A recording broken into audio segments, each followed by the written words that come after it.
Hello everyone, my name is Ani Mumtaza. I am from A class with student number 003. And here I want to share about my result of analysis, critical and evaluative listening about a video titled Over Tourism. From this analysis, I will identify about the biases, logical flaws, and assess credibility from the video on YouTube. In the video, there are two speakers.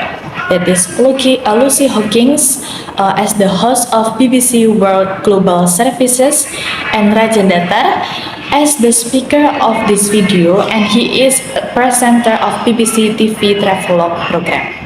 Okay, so for the first analysis is identify biases from the video. I have divided this into three main part, which is the first part is bias towards tourism. So, in spite of acknowledging the issue of over-tourism, the conversation overall exhibits a positive bias towards tourism, highlighting its potential to contribute to a country's economy and introduce its culture to tourists. And the second part is bias towards the tourists. The speakers more criticize about the irresponsible behavior of the tourists, but they don't directly criticize the tourists who contribute to over-tourism. Moreover, the speakers seem to favor tourism or tourists in high class. And then the third part is bias towards developing country. The conversations tends to focus on criticizing over-tourism in specific location in developing country like Bali and Kenya, while similar issues also exist in developed country, but they are not discussed. Yeah, so that's for the first analysis. And then the second analysis is logical flaws. I have divided this into two parts, which is the first is generalization, and then the second is obscurity. For the first, that is generalization, the speaker makes generalization statements about tourists, such as tourists want their thing or tourists have demanding taste, when not all tourists actually not behave like that. And then the second is obscurity. They also often draw unclear conclusions, like linking over-tourism to water scarcity in Kenya, without explaining the reason, like why. So that's for the second analysis. And then for the third analysis the last analysis is assess credibility of the speaker and the video. From the first speaker, that is Rajan Datar, is a presenter on the BBC TV Travelog program and has extensive experience in travel, have been involved in his work for over 20 years.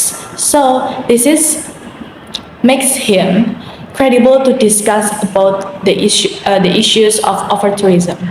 And then from the second speaker, that is Lucy Hawkins, is the host of the Global Story podcast from the BBC, which is suggests she has knowledge about global issues.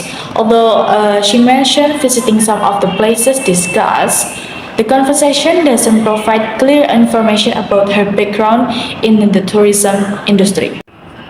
So, from this analysis, we can conclude that this conversation provides insight into the issue of over-tourism, but it also contains biases and logical flaws. Even though it came from the speakers that have credibility, but it's important to consider their biases and critically evaluate their arguments. So I want to suggest you guys, if you get some information from several videos or other platform, please be critical and when to consume the information, so you don't get the hoax issues or the hoax information. Thank you. Okay, Assalamualaikum warahmatullahi wabarakatuh. My name is Fauzia Nuraini, and I want to present about the third video that I was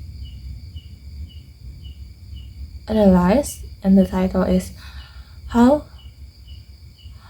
Singapore got so crazy rich.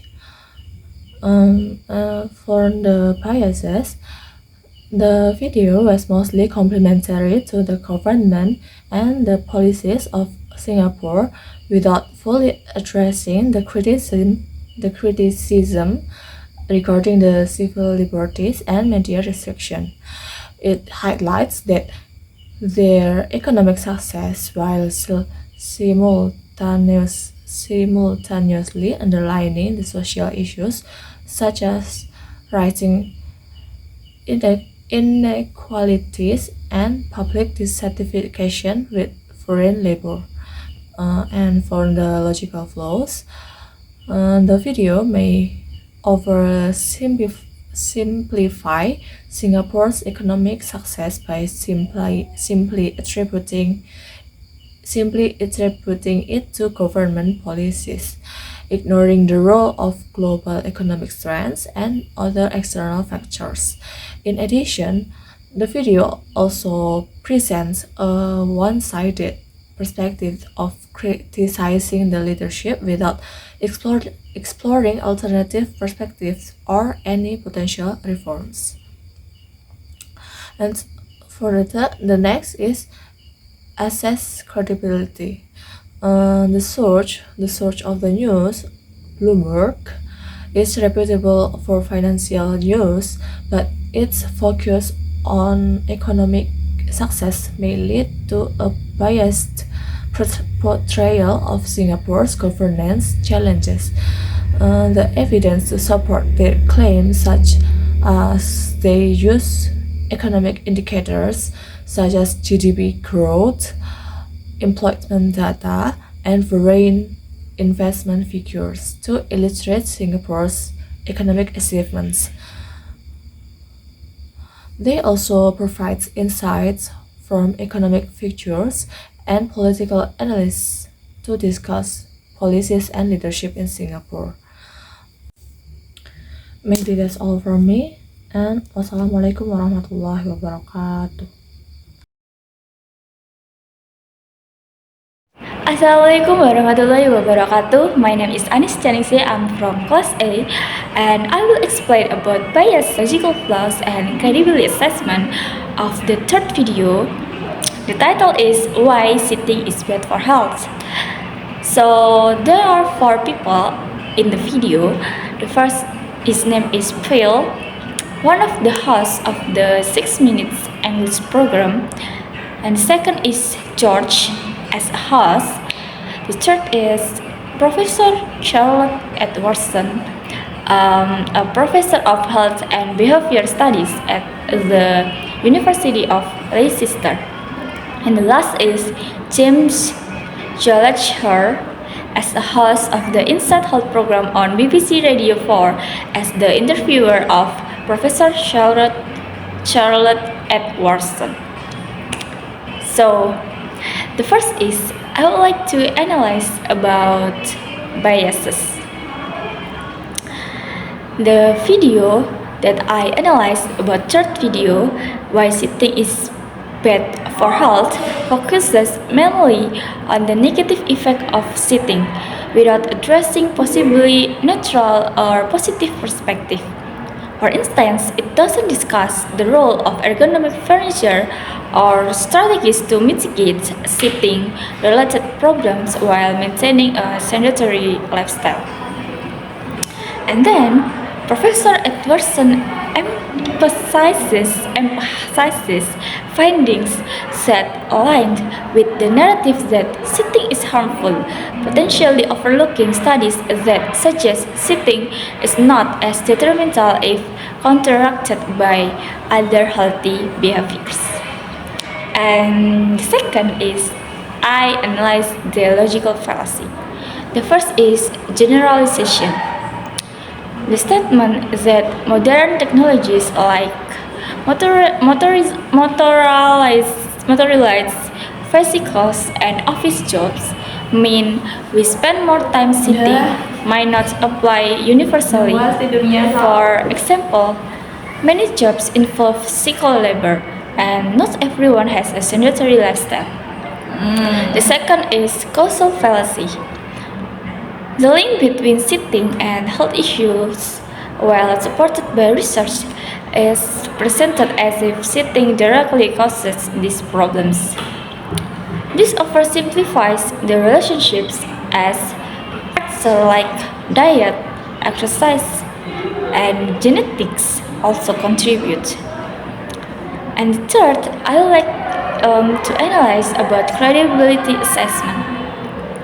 The first is search credibility. The video features with Professor Charlotte Edwardson, which is an expert in health and behavior studies, which lends scientific authority. However, the program's tone is conversational, simplifying complex research for a general audience, potentially losing nuance. And the last is about supporting evidence. The claim aligns with non-health research linking sedentary behavior to health risks. However, the evidence presented lacks specific studies, data, and a discussion of alternative viewpoints, which limits its truthfulness. I think that's all what I can say about analyzing the third video. Thank you for watching.